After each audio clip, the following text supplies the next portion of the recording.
from Sede Cultura. It's my partnership, me and Leonardo. And it was like a result of a work of visual identity. And in the process, our friend who was conducting the building of our identity asked us to make a song about a timeline we were writing. And it sounds like this.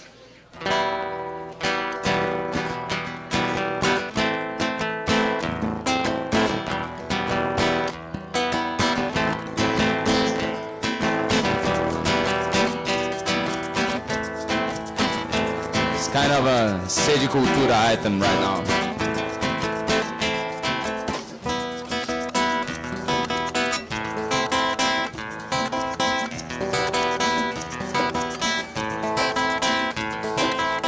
Pertencendo. Pertencendo. Calma, começa lá. Bora. Pertencendo ao jardim, me alimento e alimento o que há de vir. De terras distantes da poeira do meu sapato, do fundo do coração. Vejo a estrada que percorri, e os amigos que fiz, e os amigos dos amigos que encontrarei. Mãe, rainha, pai, meu rei, tronco forte, alma, irmã. Da raiz ao fruto, a seiva flui, expandindo a ciência do meu querer. De onde eu vim, o que eu quero ser. Ser de casa, ser de causa, vem cultura que faz crescer. Venerando a mata viva, desenhando o meu viver.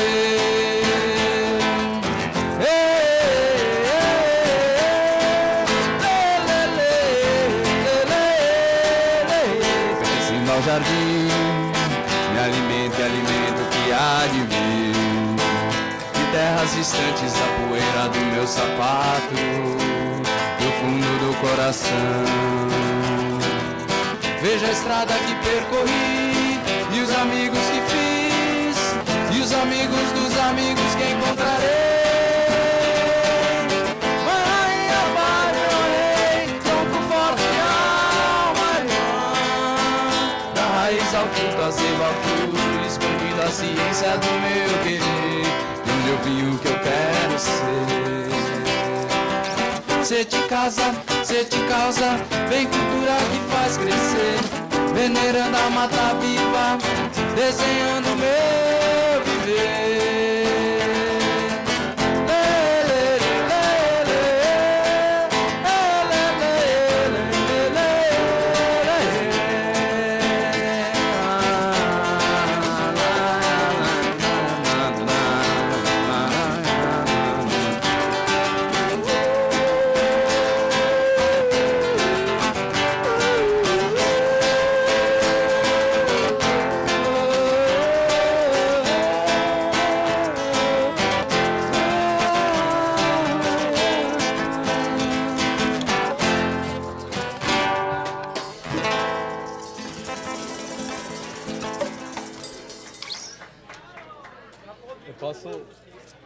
Rodrigão, quer tocar uma aqui, meu?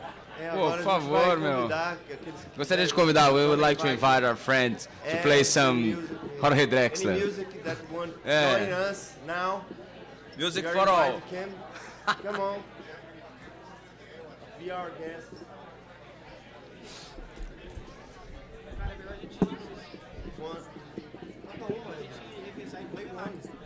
Vamos comer depois, né? Não, vai rolar de comer depois. Vai, a gente pede.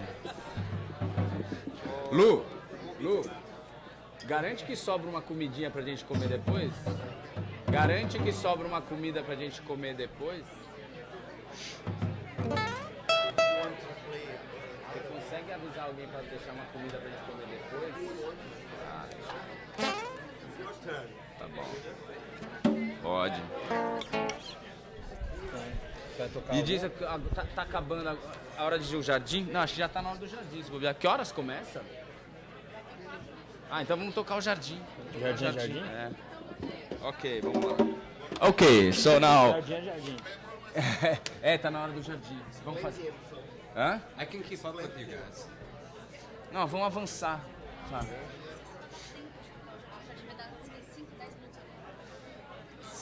A gente precisa de 5 minutos, 3 minutos, 5 minutos. A gente vai fazer uma música com ele e o jardim e dá exatamente o tempo. Olha lá. Vamos fazer, que música? You start, I'll keep up with you. If you start, I'll keep up. Ok. Uma música todo mundo toca, todo mundo canta. E aquela Vamos fazer. cirandinha não vai rolar? Vamos vai no final, né? Vamos fazer os Quaresmeira. Canta Quaresmeira aí.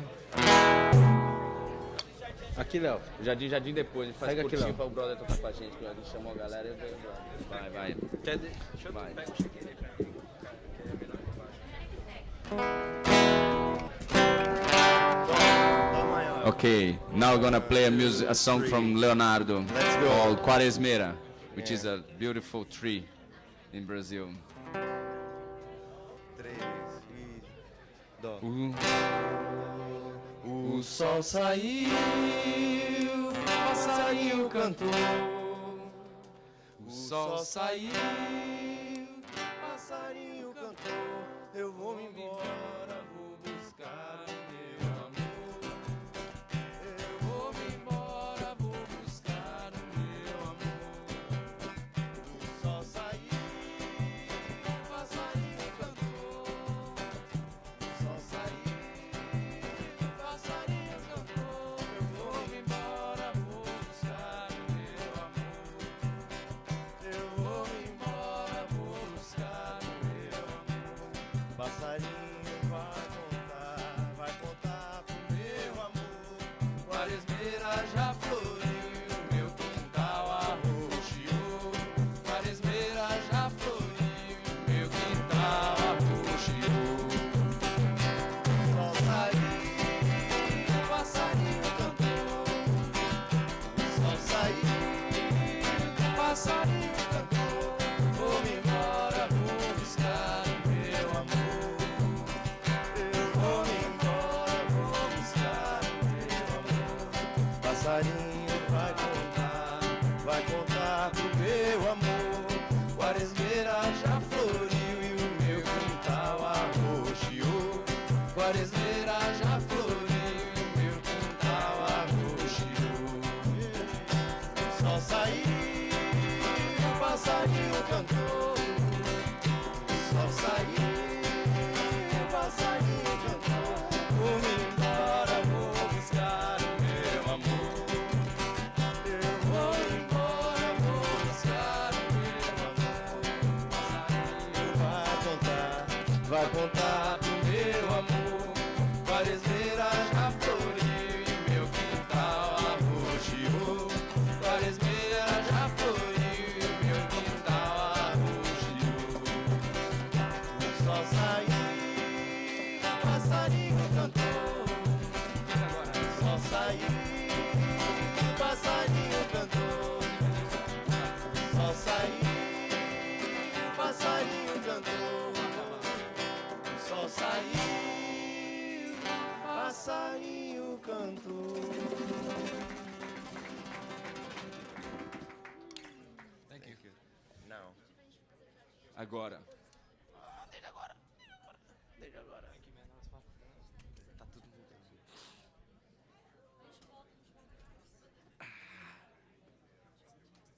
Deixa a gente tocar 3 minutos, cara. É sério. Já tá na mão. Conflitos. Bom, vamos lá, não vamos arrumar. Put your hands together for our amazing artists. People kept saying all morning they saw the instruments behind the presentation. It felt like it was a tease. But now you know, it was. Okay, if you're not in a seat, I'm going to keep making the shh sound until you are. Shh.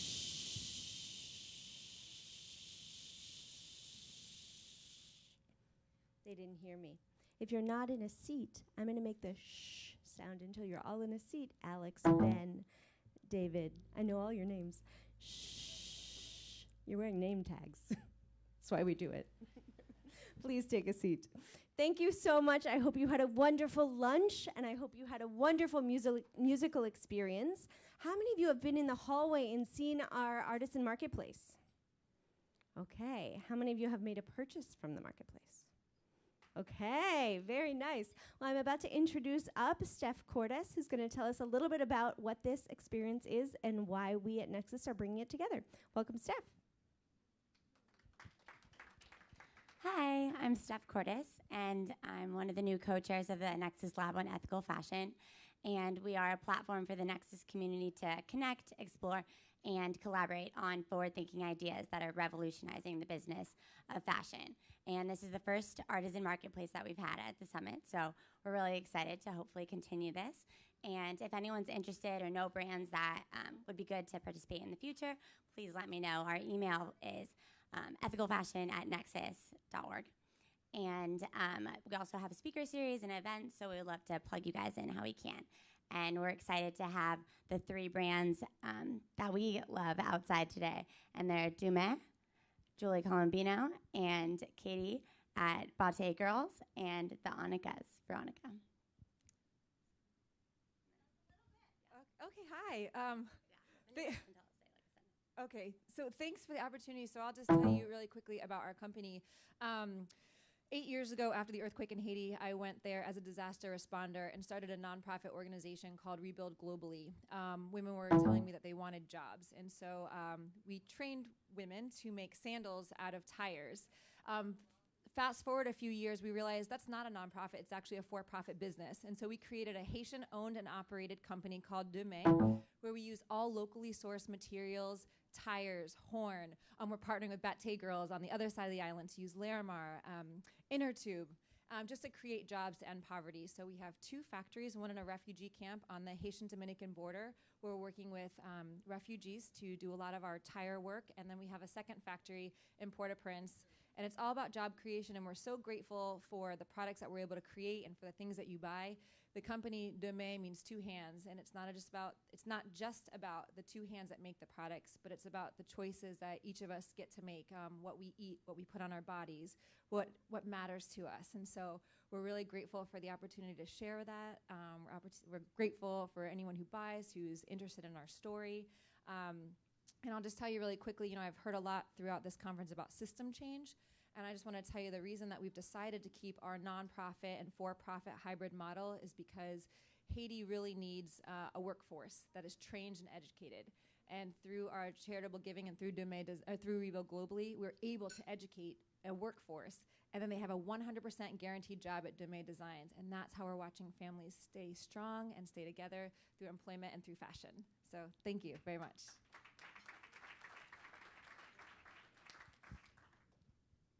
Hello, my name is Veronica. I'm originally from Ecuador, and I used to be an art historian, and I ran a couple international education programs for the Guggenheim Museum. And on my travels, I always had an interest in artisan goods, so I started buying stuff and eventually was involved in something 10 years ago. Moved back to Miami a couple years ago, went to Ecuador again for another, and bought something from a group of indigenous women in Highland, Ecuador, in Peguche. I've befriended them, and I've started working with them, producing a line of knitwear using their designs, well, our designs. It's a real collaboration. So apart from the sustainable fashion aspect, we also really believe in preserving artistic heritage. It's a group of women who not only weave and techniques that were inherited. A lot of their grandparents were in colonial obrajes or textile mills, so they learned it. And the women, they're also curanderas and shamans, and they really are incredible. And that's part of our mission. So it's not just producing the goods, but it's also helping them give back and preserving all their traditions. Thanks. Hello, everybody. So my name is Katie Godkin Morales, and we work in the Dominican Republic. Bate Girls is our company. We work with a natural gemstone. It's called Larimar.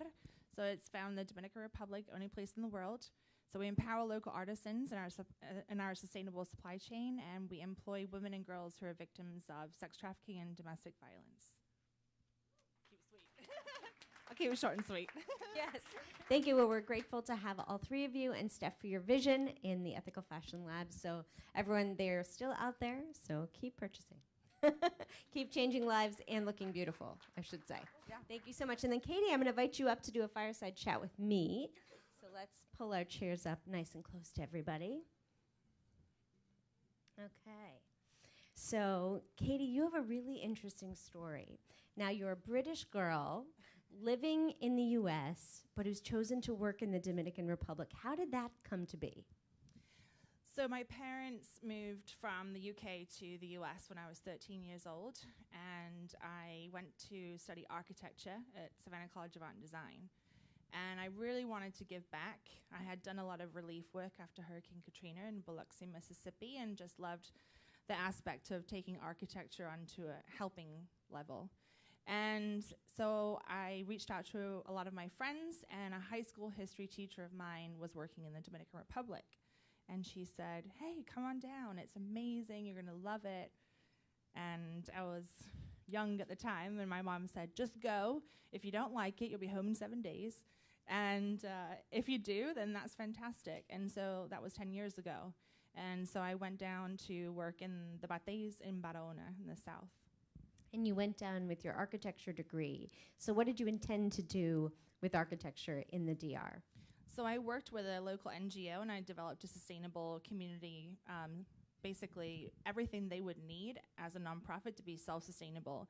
And I focused on modular architecture, so the introduction of shipping containers, but also appreciating traditional architecture, not coming in and saying, you guys don't know how to build, this is how we should build. Really appreciating the culture of the people and educating them so they can build better. And tell us the story that connects the tissue between you building a house and now the work you're doing around human trafficking. Yes, so I definitely didn't think I'd be where I am today, but I love what I do, and I feel like everybody has a path, and it's already kind of chosen for you. But I have been building homes since 2013, so we've done 36 homes in Barahona and 5 bates. And a friend of mine called me up one day and said, Katie, you have to come to this village called Milton. And I said, okay. And it wasn't a bate per se, but it was the poorest community that I've ever seen in the South.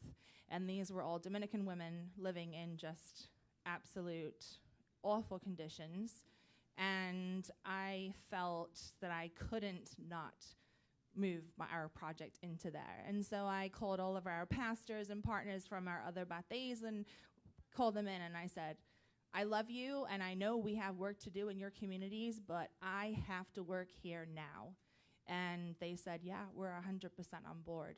And so that's kind of like how BRP is, the nonprofit. We're a family, and we're there to promote sustainability and this holistic planning together. And so we built a house. The first house was for a family. It was a single mom. She had 6 children. 2 of the girls were 12 and 13. And we built the home, beautiful home. And ultimately, the father came back into the picture because we'd built this home. And we later found out within a week or so, he was trafficking his 13-year-old daughter for sex to a man who was 65 years old. And the man had originally come to the house for the 12-year-old girl, but the sister sacrificed herself and put herself in place of her sister. And so I don't think until you see trafficking happening in front of your eyes that you can fully comprehend how damaging it is and how big of a problem it is. And so as an architect, I cannot build homes in a country that's the 3rd fastest growing nation in the world for human trafficking and not be socially responsible and make sure that this is not happening in the homes. So, wow, you build a house, you think I've done what I can to help this community, they have a beautiful home, and then you find out in order to get furniture and a sofa for that home, the father is selling the virginity of the 12 and 13-year-old girls. And instantly, you said, I have to do more than just the physical structure. I have to ensure the safety of the home for the people I build for. So oftentimes, when we think about trafficking here in the States, we think of people being removed from their homes, removed from their villages, brought to an urban place, and put in a brothel. But what I learned from Katie, everyone, is that a majority of how trafficking starts in the DR and in this community is in the home with the parents selling the virginity and sex with their children. So can you tell us a little bit about that situation culturally? Yeah, so it's become culturally acceptable, especially in the poorest communities. Dominican Republic doesn't have many stats, but I'll just give you some. So sex trafficking is a $150 billion industry, and annually 9.5 billion comes out of DR alone. It's #1 hotspot for Eastern Europeans, and women are even trafficked out of Dominican Republic to places like Turkey and Greece. And we also have the infiltration of Haitians that come over as well that are trafficked over into DR. And so it's just this massive issue, and there's not really any statistics. International Justice Mission is doing great work, but the government's not even meeting minimum standards. So there's 2 women's shelters that are government run for the entire country, 10.53 million people. And it is shocking, but when you see these women living in these situations, you totally understand why they haven't been able to move out of this, because they have no one. They don't have 911. They don't have their mom to help them, because when they go to their mom's house, the mom sends them back. And so it's just statistically like super alarming in the Dominican Republic. And the cultural norm is what you said distinguishes the country. So in other countries, when you escape from a trafficking situation, people might congratulate you and give you support services. But like you said, because the mothers were sold and their daughters were sold, they say, no, this is just how it works. Go back to the man we sold you to. And it's become accepted. So tell us, what are you doing for the girls you're working with now? Because now you've gone from building houses to having a home for 8 girls that you're supporting who are making this jewelry. So what do your services look like for these 8 girls? Yeah, so to backtrack to NEXUS, though, Sorry. as well, because 2 years ago I came to the Global Summit in New York City, and it was a point when I just found out about the trafficking of the teens, and I was feeling a little down in the dumps, you know, like it's a lonely world in the nonprofit world. And I'm, you know, not even an American girl trying to raise all this money in the USA. And it's hard. And work as a white woman working in the Dominican Republic, people looking at me like I'm crazy. But, you know, that just motivated me even more. So I came to NEXUS, and there was a human trafficking luncheon, and I wanted to educate myself. And so you came to NEXUS as a girl who was building homes. Yes. And then learned about human trafficking through our working group. Yes, and what I walked into was this incredible group of women and men who were completely dedicated to this, and we had so many similar stories, and they were doing similar strategies. And I was wearing a necklace that one of my girls had made, Yesenia, and it was a mala, and it was not very pretty compared to what we have today. And I said, you know, she made this necklace for me. And I thought to myself, how can I help these girls? And what I didn't realize was that it was right there in front of me. And so what we did was we took our artisan training program, merged it with the women and the girls so we could train them. And we had a need to fill the market for wholesale. And so we made an entire program that produces a new type of Larimar jewelry. And so officially of February this year, we formed Bate Girls. And so Bate Girls is an ethically made sustainable jewelry program, and our artisans fit into our ethical supply chain. Can we get some applause? That might be one of my favorite stories of something that became catalyzed through NEXUS community. I'm really, really grateful for that. So now we've got these girls, and they're making the jewelry. Tell us, what other services you provide, and how are they doing? Yeah, so they're doing amazing. We have 8 girls. They range from 15 years old to 34. They all have completely individual stories, and they're on different levels. So majority of our girls are illiterate. One of our girls can't even write her own name, and she's 20 years old. She was sold at 13. And so the reality of her life has been pretty awful. And so we're providing holistic services for the girls with partners. So we're partnering with Texas A&M University, and they're coming over actually next week to begin a new education program. So they've built it into their curriculum program in their international college campus. And so they're going to be building a custom education program around the girls, and so we can get them up to high school standards, and then they can go on to study other careers if they want to. We private bank all of their money. So they manage everything through Google spreadsheets, and they get a small stipend every 15 days, which completely eliminates the risk of them having large quantities of cash, and also from their husbands knowing about what they have as well. And so with that, we're able to provide anything they need. So medical services, things that they couldn't even afford. A lot of our kids are sick. We have thalassemia, epilepsy. We have very expensive things that the women have never been able to take care of. And so we're providing that too. And most importantly, they get to eat every day. So we have a cook, and she cooks lunch, and she's like the house mom. She was my house mom 10 years ago. And Manuela, and she comes every day, and she cooks for the girls, and it's the only meal they get a day. And the kids too, so. And you mentioned their husbands and the danger if their husband should find out that they have money and a living wage, etc. So what is the vision in terms of getting these girls their own homes, and what can we do to protect them from their, quote, husbands who they were sold to coming back and wanting a part of what you've built for them? Yeah, it's a good question, because a lot of people say, well, how are you helping these women if they're ultimately going back to that every day? And it's a very different concept. And what we've been able to do is create this protective film around the women. So the men have actually completely stepped back from the abuse. So none of our women are actually physically experiencing that physical abuse anymore, because they know that the men know if they are touched, then we will come after them. Well, I will probably. I would be afraid of her if I was a man. I'm afraid of her now. So yeah, we've been able to do that, and then obviously the next step is to provide to get to the legal level, but that's kind of a big step. Sorry, I lost my train of thought. No, just tell us about the land rights. That would be good. Yes. Okay. Yeah. So the ultimate dream of this program, and it really goes full circle back into the nonprofit, is we're providing homes. So 2 of our women will actually be housed by end of year. So within less than a year, we were able to take a woman out of trafficking, domestic violence, with 3 children, 20 years old, living in poverty.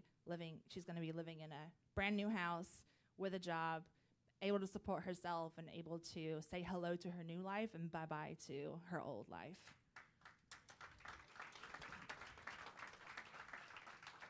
And one of the most astounding things about that is, tell us, how much does it cost to build one of these houses? Yeah, so the modular home that I developed is $3,800, and it's a 432 square foot home. It's based on building materials that are local. It's at CMU and block. It's got a foundation floor. It's hurricane proof. It's incredible, and it's become accepted as a new type of architecture, which is huge in the Dominican Republic. So was my biggest achievement. So it's $3,800 for a home. And tell us, how many days does it take to build? 6.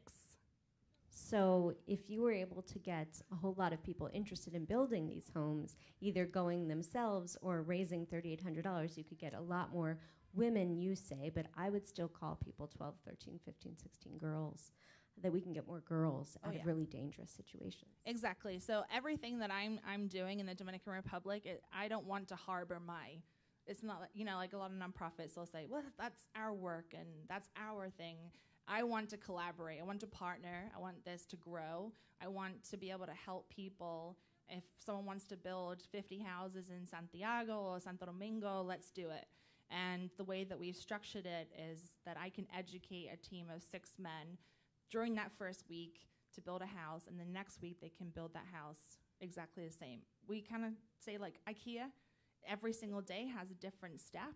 And so for men that also are illiterate, repetitive education is the best way to implement education through construction. So amazing. Well, Katie, as we wrap, tell us, it's NEXUS, so you can't ask for donations, but what are you looking for people here to think, to know, or to do as a result of hearing your story?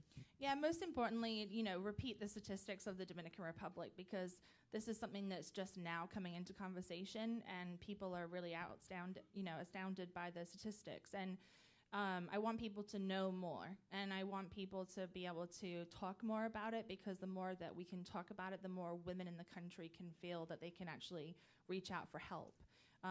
Because more women die of domestic-related violence crimes in the DR than any other crime. And so we're trying to tackle those two because they go hand in hand. You can also purchase amazing jewelry and become part of our family. And we also have a monthly jewelry club. So we kind of took the child sponge ship model, flipped it on its head, and we do a monthly jewelry club where you get jewelry in the mail. Steph has some on today. Yeah, her bracelets from last month. And Julie has them too. And yeah, and so you get letters from the girls, and you get to follow their progress. So you get to see how Gloria's life is transformed in less than 8 months. So, and you can also come visit us. Yeah. So at Nexus, our first working group ever was our working group on human trafficking and modern slavery. What they're most proud of is their selfie campaign. And there's a selfie campaign, you take a piece of paper and you write, "End slavery now, we are Nexus," and hashtags. And what's really powerful about this campaign, and we've been doing it for years now, from the UN to the White House to number 10 Downing Street, these selfies have been seen by so many people that two people who were being trafficked and who were victims of trafficking reached out to the leaders of our human trafficking working group because they'd seen the momentum, and they were actually able, through the working group, to get out of human trafficking and are today's survivors. So we invite you to come to Katie's booth and to take a selfie with the End Slavery Now We Are Nexus hashtag, in hopes that your picture and your selfie being sent to your community will reach someone who needs to be saved, and that we, through the work Katie's doing in our working group, can help them find freedom and safety. Thank you, Katie. Thank you, guys.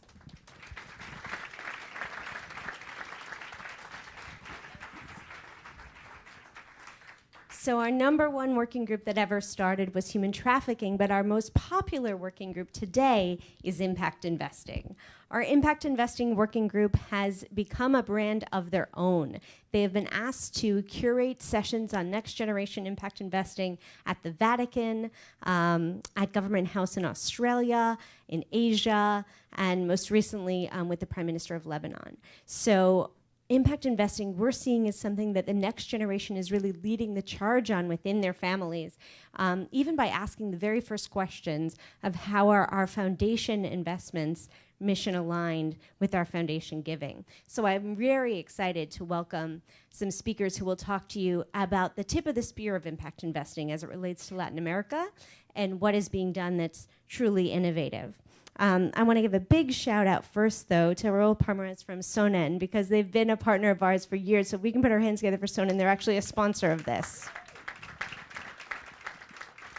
And Sonen has really made it possible for us now for, I think, 2 years to have impact investing training days the day before we open our summits in the US and at the UN. So we're very excited to have that training day, because it's very difficult when you're coming from 70 countries to step into a conversation about impact investing as if you're at a 201 or 301 level. So that impact investing training day has really been an onboard for a lot of people to learn. So we have impact investing as our next panel, changing futures through collaboration.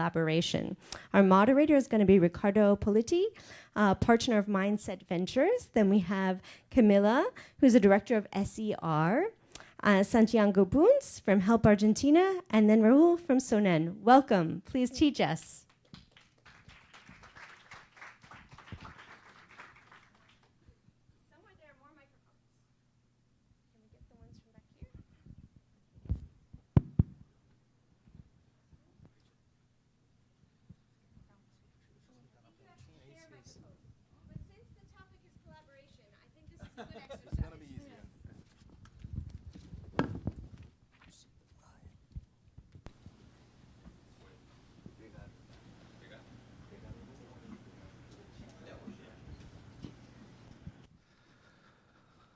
All right, guys. So pleasure to be with you all again here today. I'm part of Nexus for a while now. A great enthusiast about the subject, about all the movement that Nexus is doing. My name is Ricardo Politi. I'm from Brazil.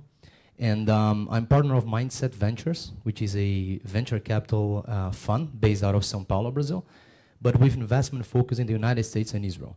So you guys can ask me, so is it Mindset a impact fund? Is it? And I would say no.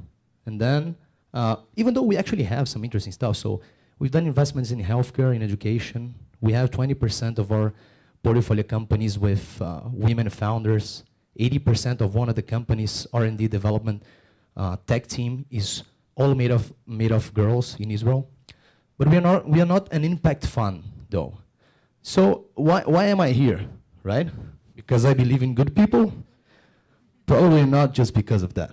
So I am the co-founder of the first equity-based crowdfunding platform in Brazil.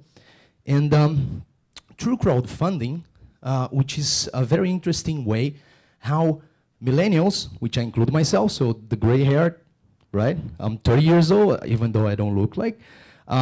They are already participating in ways to collaborate and to raise capital through the crowd. So like bringing people together to take projects out of the paper, out of the business plan. And this is very interesting, the way how crowdfunding is empowering people to do things together. And it's very interesting because millennials, they have a very interesting commitment when it comes to having a social impact mindset.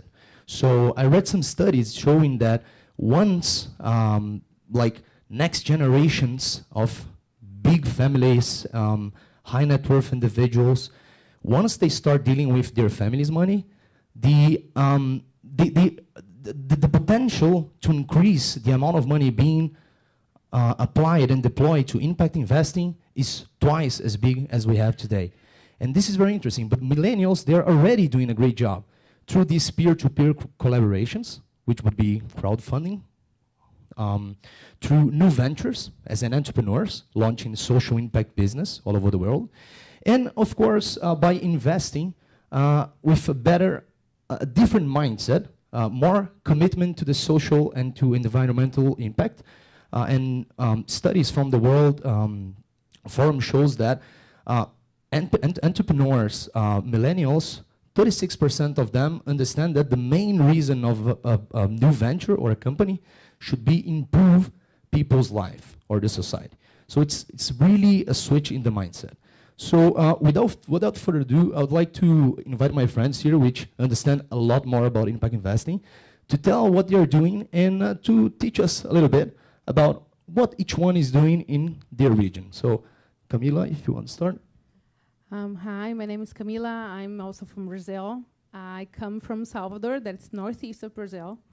I have been working with NGOs and social innovation for the past 15 years.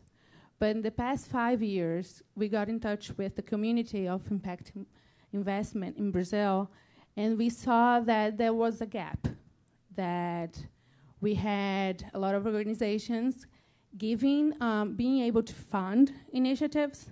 There were a lot of young people willing to try and to develop new ventures. But most of the people that were involved, they knew how to measure the financial impact, but they didn't have the experience to measure the social and environmental impacts of the ventures that were being created. And we had been doing that for NGOs for years. So we adapted the methodology that we used for the NGOs, for the new ventures that were being created, in order to give not only to the investors, but to the whole community, the security of how the money was being applied and how that venture was actually really making an impact in that community.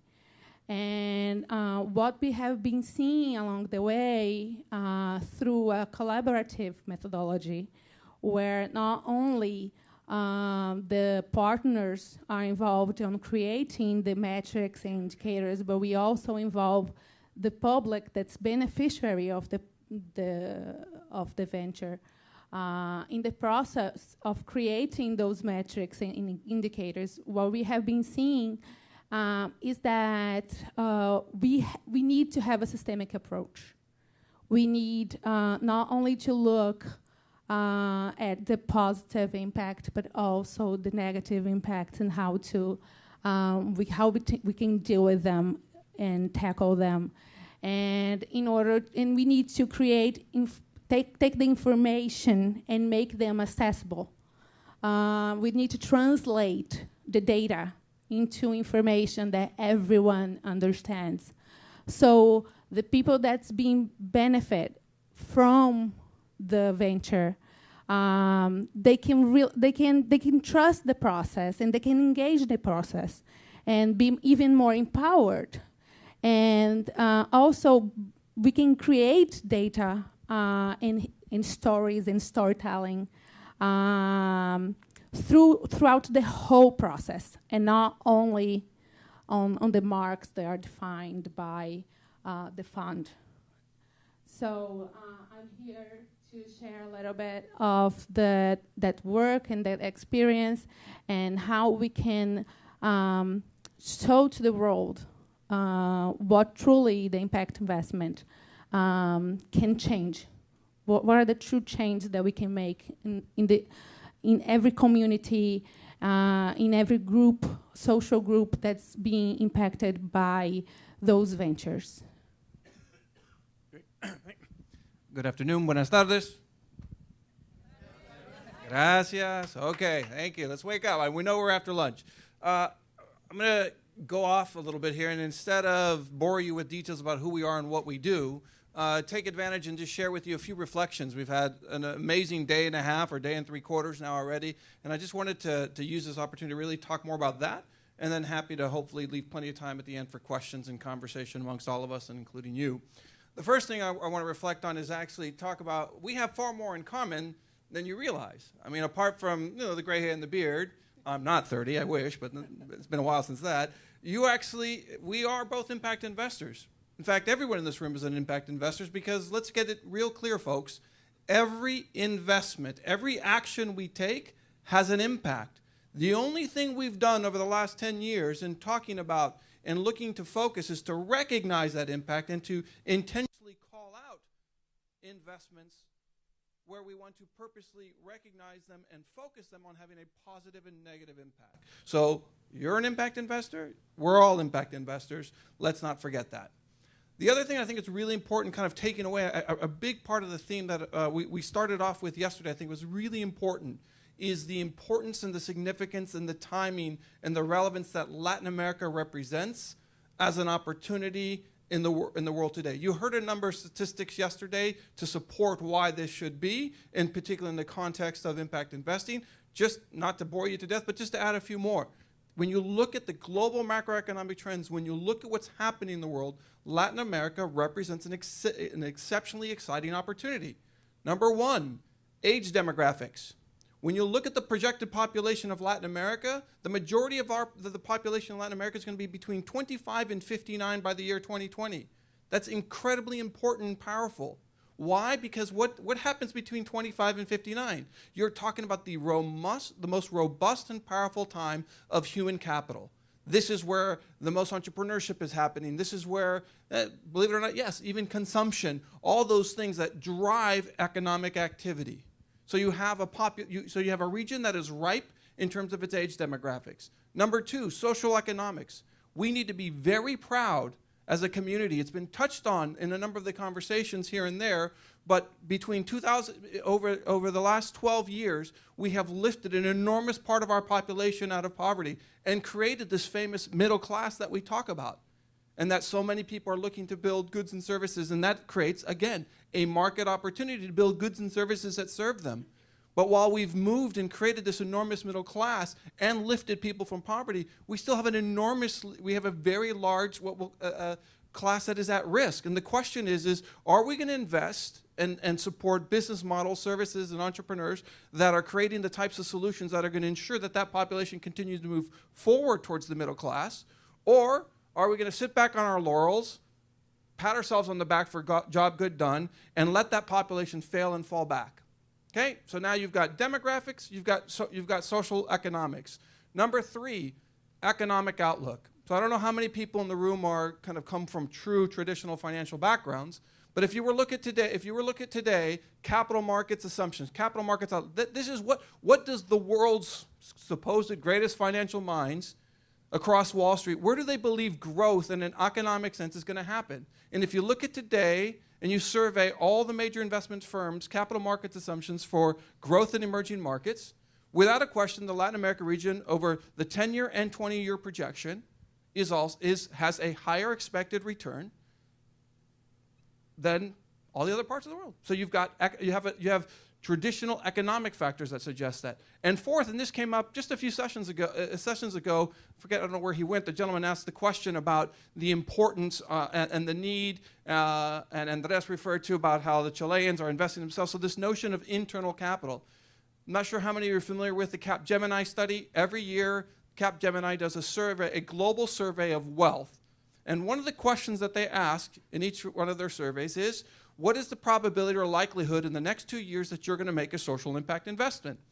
And although globally about 50% of respondents of wealthy families around the world said that they were going to make social impact investments, 67% of respondents in Latin America said they were. So now you have yet another factor, which is that local capital demand, which is incredibly important and powerful in terms of what it can do. So I just really wanted to add to this theme and make sure collectively as a group, as folks committed to this region, recognize this is not a region where we need to go with our tail between our legs and ask for it and try to convince people. The facts are there. This is a highly compelling opportunity, and what our job is to do is to collectively raise the profile. Because as a global impact investor who speaks and participates in these events literally all over the world, I will tell you this, Latin America is probably the furthest represented in that community. In fact, for those familiar with the last year, in work combination, the Global GIN, along with Cambridge Associates, came out with these impact investment benchmarks, and they showed emerging markets. I picked up the phone and I called Cambridge and said, by the way, I see you've broken these things out. Can you tell me, within these numbers that you've shown here, can you give me the numbers for this Latin America? I just want to know what the performance is and what you're showing for Latin America. And you know what the response was? Sorry, it's not a statistically meaningful enough constituency group for us to represent and to share that data. Okay? Why is that? It's because we really need, there were only 6 respondents in their data set. 6. Okay? That's a problem. So not only is the work that all of you and many of you are doing need to continue and is critically important, but we need to share that work, and we need to get that story out and continue to drive and may ensure that we mobilize the capital necessary to take advantage of this opportunity. Thank you.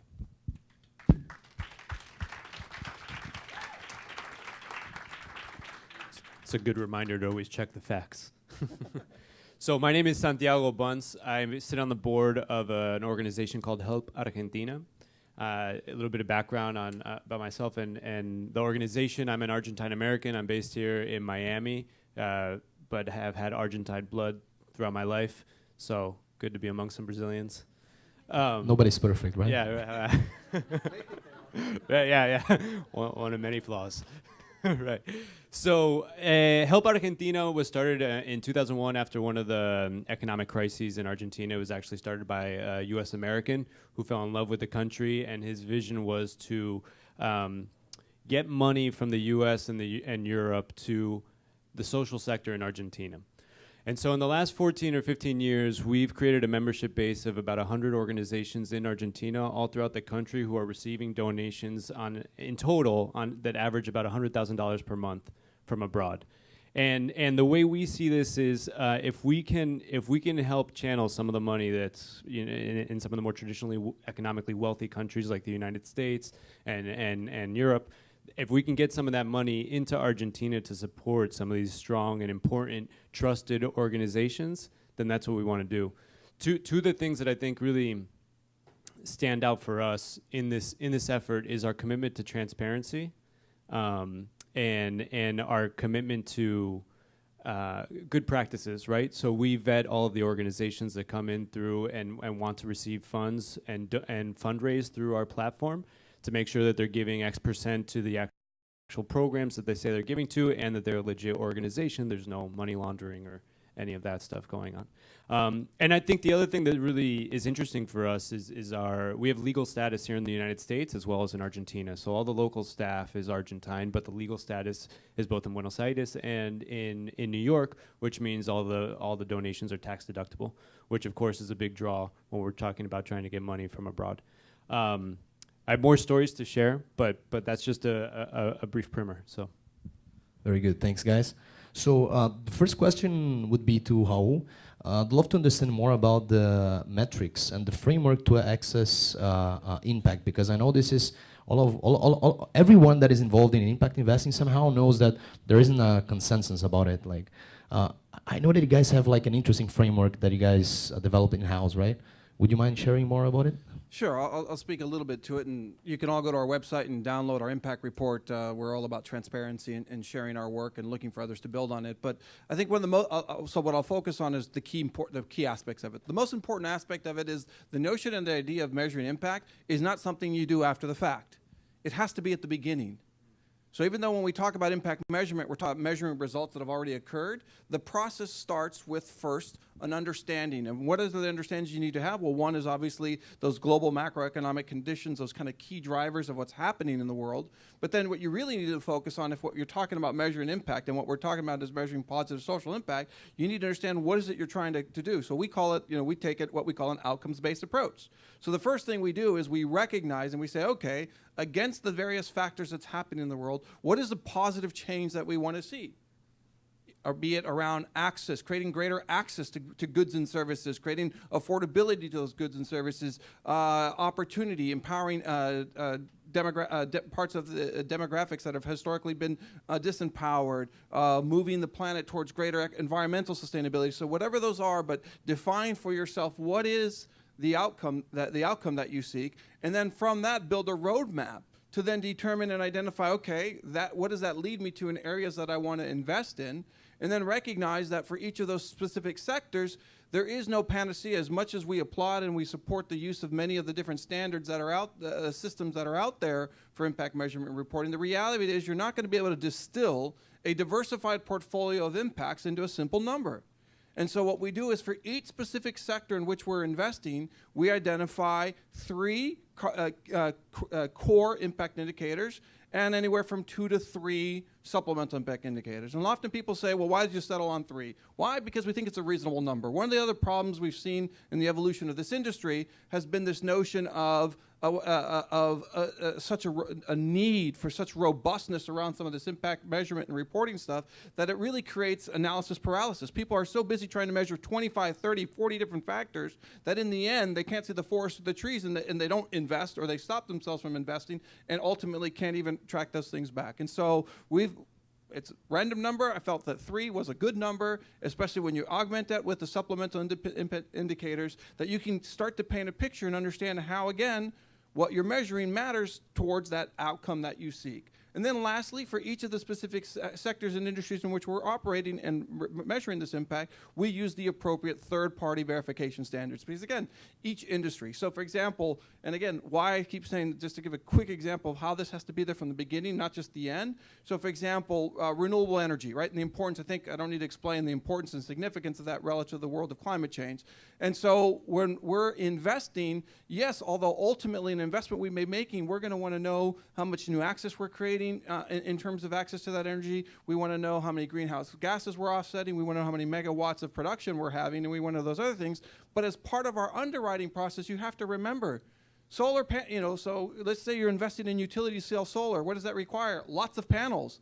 Folks, panels is a dirty business. So depending on how or where you're sourcing your panels is an important thing. So as part of our underwriting process, when we're looking to invest in the project, we're going to want to know exactly where they're sourcing their panels from. And guess what? There is a third-party rating agency that looks at the manufacturing of solar panels. And we want to ensure that any projects that we're financing and investing in are sourcing from only those top-rated panels. So back to this idea, it has to be from the beginning. It has to be specific to the industries and sectors, so that you can not only think about it at the results at the end, but how those results are along the way. Got it. Thank you very much. And Camila, for you, since you are also involved not only in the evaluation of metrics, but also in the design and the solutions, is there any secret sauce you could share to entrepreneurs here, wannabe entrepreneurs that wanted to launch social impact ventures related to how to get to the triple bottom line? Because that's the biggest issue, right? When you get the financial return, sometimes you need, it's hard to balance the 3 of them, right? Do you have any tips or anything related to that? I think the most important thing is to know to have a project that clearly show what the problem is. You need to really know the problem, because and also it's what we have been seeing, that's very important, not only to have access to studies to create the baseline, and the baseline is essential to be able to create the evaluation throughout the whole process.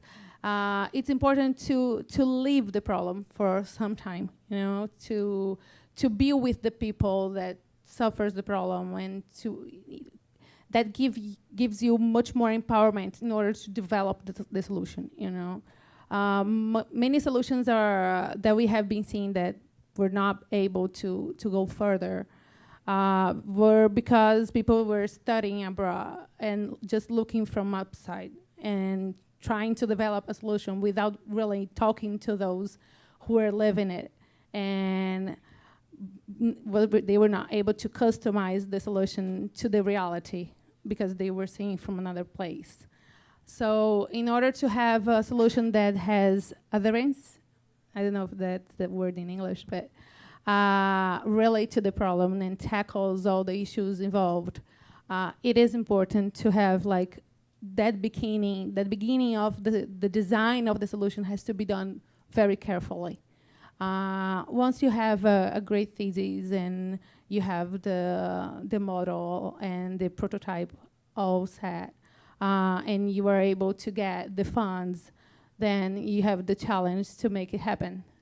And for that, one of the things that we have been talking a lot in Brazil is the importance of the intermediary organizations that incubates some of those organizations, because for many startups, it's very difficult to go through the process of in those first few years. So if you have, and for that to happen, to have those intermediary organizations incubating their startups, you need really to have an ecosystem for impact investing. And those organizations, they also need to have funds to be able to do the work and be supporting those startups to have a path of success. So that's what we have been seeing, that are what we have to really look carefully. The beginning, the diagnosis and the development of the idea very carefully, not only studying but living the problem, and the very important role of the incubators. Got it. Very good. And Santiago, you said in your introduction regarding transparency. So how do you see governance in the process and guaranteeing that all the stakeholders are fully aligned?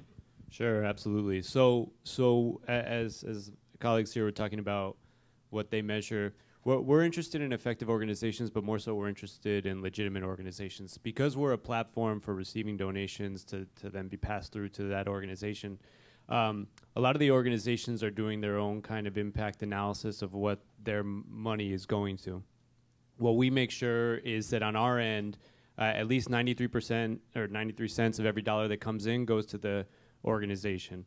That's one piece. The second piece is we're always checking, right? We're always checking the legitimacy of these organizations. So they're every year they have to go through, I don't want to say it's an audit, but there's another review process. There's an initial review process with an application fee when organizations want to become a member organization. And it's not in an effort to be prohibitive, but I think it's just one little kind of check and balance that increases the probability that these organizations are actually going to benefit from the service that we provide and find it useful. I think organizations that aren't being effective or are not attracting capital from abroad end up not renewing, right? And honestly, I don't know of the statistic, but it's been very few the organizations that have started and then have dropped off. And I think a large testament of that is that the process that we have, though, again, not restrictive. I mean, it's a very short, like 2-page application where they have to, but a lot of backup documentation, right, like fiscal documentation.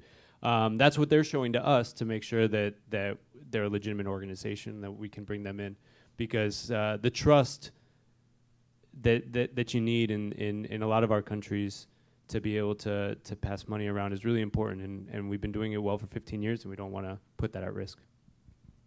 Got it. So I have a couple of other questions, but I'd like to first open to the audience if there is anyone that wanted to ask something for our panelists. Here. Just get the microphone. Yeah. Okay. Congratulations for what you're doing for many. What's the percentage that the nonprofit gets to earn by registering with? So the each nonprofit gets 93% of everything that comes in, if not a little bit more. But that's the bare minimum, and that's regardless of whether we've done the fundraising campaign on their behalf or if they've created it.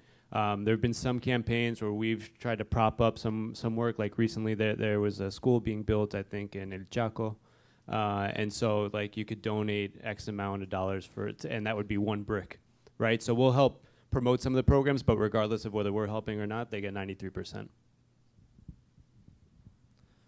Questions? One at a time, guys. Please don't rush.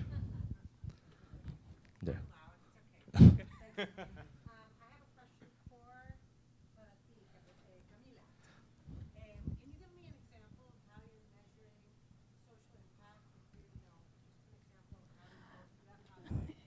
Yeah, sure. For example, just 1 second. Everybody listen to the question. Okay. So. Okay, we have a startup in Brazil that's working with energy efficiency. They are putting solar panels on favelas in the houses in the favelas, and they were able to get a financial agreement. So the person that owns the house, they pay for the solar panels with the economy of the light bill. So they don't really have to take money out. They use how they're gonna be, the amount they're gonna be saving to pay monthly for the solar panels that they're gonna have. And when we started doing, we started working with them to create the metrics and the indicators for them. The first ones that came out were related to energy, how much energy they were saving, and how the impact or the environmental impacts related. But then talking to them and talking to the families, we realized that for the families, the most important impact was that they were already planning what to do with the money they were going to save after they paid for the whole panel. Then the startup, the company, they decided to go further. They implemented 8 hours course for the family to work on financial management, on family financial management, so they could plan throughout the year they were paying for the solar panel. They could plan how to use the money they were going to save after that. So throughout that, all that happened throughout the process that we were creating collaboratively with them. The metrics and the indicators of the impact they were causing on that family, because that's the difference. We sit down with the people that are living the issue, and we co-create with them the metrics and the indicators, so they not only make sense to them, but they understand the importance of it. And also, we are able throughout that process to create stories and to tell those stories, because I think that one of the issues that we have in Latin America is that we don't tell stories. We don't shout to the world what we are doing. So it's impossible for the world to know the amazing things we're doing if we are not communicating it, and if we are not showcasing all the amazing stories that we have. So we need to do that more. And we are only going to be able to do that if we have stories to tell, if we have data translated in a way that everyone understands. And that's what we are trying to do. We are trying to create the data with the people in a way they understand, and creating stories out of it. No, adding on that, would you guys, Santiago, Raul, also share some successful stories from portfolio companies or supported companies? Yeah. So I think one of the things for us, speaking from Help Argentina side, as opposed to the organizations that we serve, because we serve about 100 member organizations. What's been really fantastic for us is that this thing started with a U.S. American 15 years ago, who just loved the country and wanted to do something to give back. I think, but it speaks to something more inherent with especially a lot of expats who live here in the U.S., right? Like, especially here in Miami, there's a lot of people who want to give something back, who want to give something back home. They came here maybe around the same time, 2001, maybe earlier, maybe later, and there's an interest in doing something. That's how even I got involved. I was living here in Miami, and I said, I want to be connected to Argentina in another way.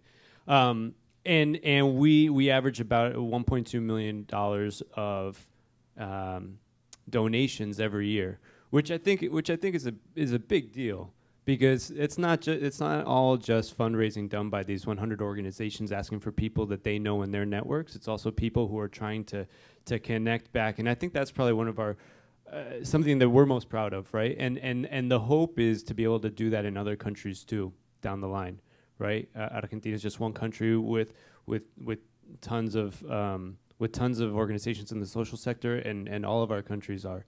And I'm sure Raul, Camila, and all of you have the same experiences. You meet people with such wonderful ideas and such wonderful intentions and such wonderful theories of change and potential, and we all know that capital is such an important aspect to actually get something off the ground. And this growth and the potential growth that Raul was talking about, I mean, that for me, I think, is the piece that's really exciting for us, because if we've been able to channel $1.2 million into just one country per year, from the person who donates $10 to the company that donates 10,000, I think that's a big deal, because the more we can open up channels to everyone, the more it's going to pass along to others. How, if you could also add, how big corporation, for example, can collaborate, participating in the fund? So not only the success cases, but also the collaboration, because at the end of the day, this panel is all about collaboration, right? No, absolutely. Thank you for that. And unfortunately, as a registered investment advisor on that, I can't speak to specific companies, the joys of being in a regulated business. But what I can say and point to is, again, I would invite you can go to our website. There's no shortage of reports that you can download. I think and I want to speak to this because this also is one of the themes from today. From the last day and a half, so much of the conversation has been around investments that have needed to be subsidized in terms of their financial return to achieve the impact, and a conversation around investments that have achieved a market return. I think what's missing from the conversation here over the last couple of days, which it's embedded in what I shared, it's embedded in some of the other things that have been talked about, which is this notion of, again, for the finance folks in the room, apologize for the use of the industry jargon, but it's the alpha opportunity. So the notion that the investments we're talking about and the opportunities we're talking about, in particular, as you start to look at and the things that we're talking about in terms of the large-scale global social environmental implications of the world start to materialize around climate change. Let's be clear, those, quote, traditional returns, what's going to happen to them? They are, they're not going to be that traditional anymore in terms of and be that successful if they have failed to take into consideration many of the facets and factors that, of course, we are absolutely focusing on in how we're investing. So again, this notion, Latin America represents opportunity, and specifically investing with this lens and approach across key sectors and key themes in the region represents very compelling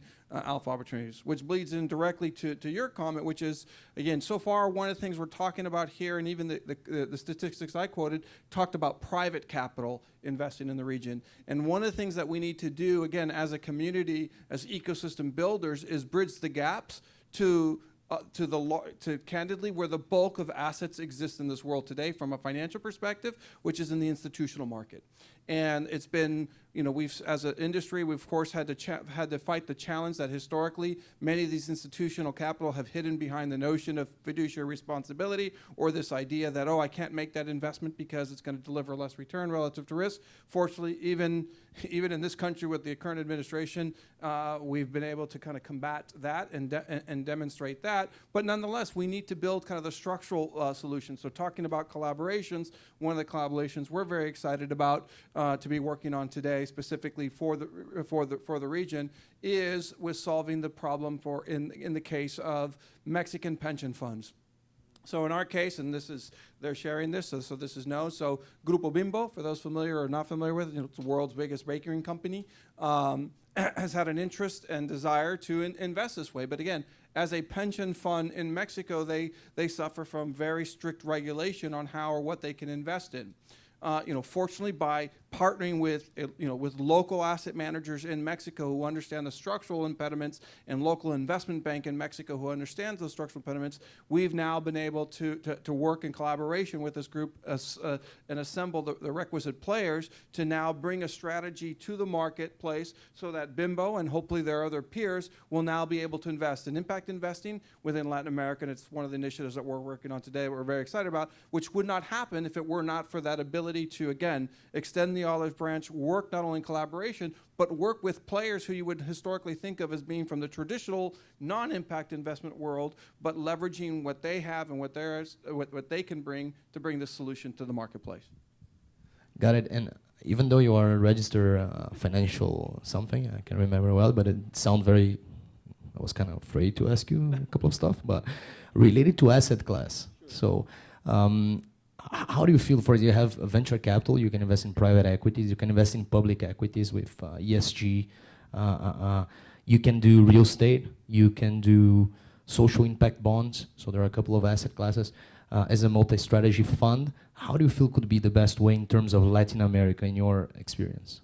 Sure, absolutely. So I think you touched on a very important point as well, because not only we talked about earlier how every investment has impact. Impact investing is not a singular asset class. It is something that can be done and expressed across all asset classes. So back to your question. So where are those? Where do we see those opportunities? I would say this. I think there's broad opportunity across the region of Latin America on investing across these themes and in various asset classes. I will say the majority of those asset classes today reside in the more private space. So this is not. I think over time, you will see the evolution in the larger kind of public listed companies in Latin America who start to adopt and adhere to these practices start to become available. But today I think you have a couple ways. Number one, you have in fixed income, so through World Bank, IADB, various development finance institutions which are floating bonds that issue bonds that are supporting projects and initiatives specific in Latin America. So if as an investor, you have a very low risk appetite and you need to be investing in very safe investments, you have opportunities there. On the private side, I think it's important to understand you actually have a kind of a range. There's no question that there's a concentration in need. You saw that in some of the sessions and some of the entrepreneurs that are here today, that there's this real strong need at that kind of early stage. But again, as a fiduciary from our investment perspective, we also, in particular for the type of capital that many of the capitalists entrusted to us, we see those opportunities kind of from from all the way through kind of mezz debt as being very compelling. On the real asset side, absolutely project finance getting involved in project finance on real estate, getting project finance in clean and renewable energy projects, environmental infrastructure, all very compelling opportunities that we see within Latin America. Thank you. We are kind of running out of time, so I just would like to ask if there is any other question from the audience. Okay, so I'll just give the opportunity to Santiago and Camila to also give your last thoughts about it. I just think that you were talking about SIVs, for example. We are now in Brazil running a process to legalize SIVs. So one of the things that we also need to think about as a community is how to get together to exchange information and experience on making some of the process related to investment legal in our countries, because in some of the countries we still have a long way to go. So that's also something that we need to collaborate and learn from each other and see what are the best ways to do it. Are you guys doing with Citaui? No. We are helping them. Okay. Yeah. Good. And I would close on something that I think everyone here has touched on, but I know Raul said it earlier, was like we're all impact investors, right? And I would encourage, I'm sure you all do this either explicitly or implicitly, but I would encourage us all to remind everyone in our networks and even not, people we're not really connected to, like it doesn't take much to get involved. And we're talking about a lot of things where a little does go a long way and a lot goes a really long way. But there's something empowering in that, and I think something that connects us too. And we get more and more connected every day with our phones, right? Even though it disconnects us sometimes too. And I think there's a lot of potential for a lot of good, and we're all part of it. So. Yeah, and just to wrap up, I read on the impact survey, which is done by Justin Rockefeller, which is a member of Nexus for a long time, that in Brazil, in terms of assets under management for impact investments, $176 million is invested by Brazilian VC funds focused on not only VC, but private equity investments focused on impact, and 5.4 billion is under management by external foreigner funds. So I think this is an opportunity, of course, to actually bring this awareness for investors in Brazil, like myself. So I'm bringing this. I'm trying to settle down and understand that as a player regionally, we have this commitment to actually develop our own backyard, right? So guys, thank you very much for being here. And please, a round of applause for these guys.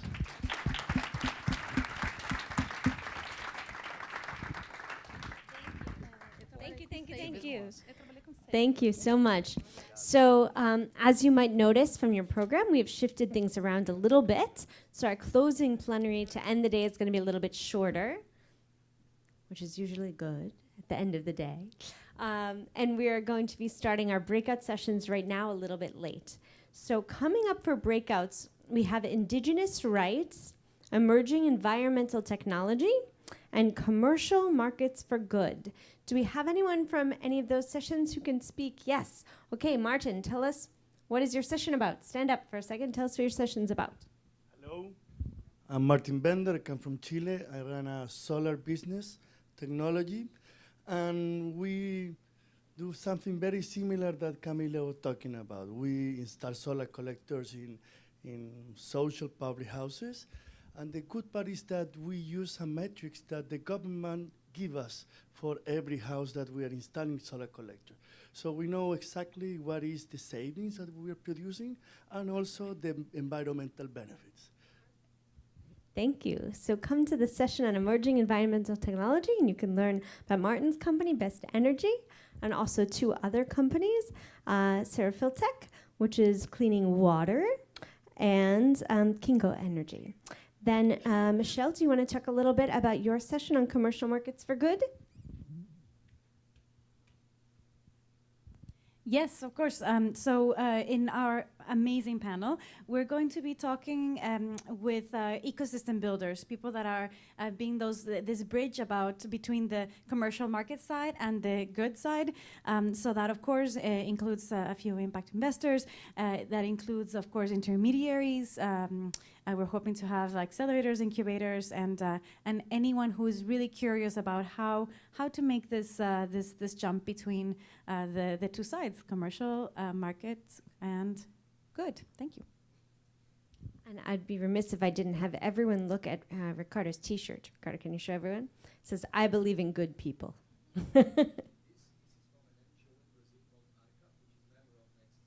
And it's a Nexus NGO named Arca who makes the T-shirts. So I didn't even know, but I'm pitching other Nexus members. I wonder how often I do that, and I don't even know. So our last breakout session is going to be on indigenous rights. So Melissa, Ricardo, are either of you here? No. But you heard yesterday a little bit about the Amazon, and we actually have a Nexus working group on indigenous issues. So we invite you to join Melissa and Ricardo for a conversation about indigenous rights in Latin America. So Talita, is Talita in the room? Yunje, do you know what time we're starting the breakouts? 3:20. Okay, who knows what time it is now? That's a long time until a breakout. Why don't we do 3:10? You think you can do 25 minutes to go to the bathroom and get a coffee? Okay, so we'll do 3:10 for the breakouts. Thank you guys, we'll see you there. Yes? Oh, I should tell you where they are. I don't know what I'd do without you, Otosa.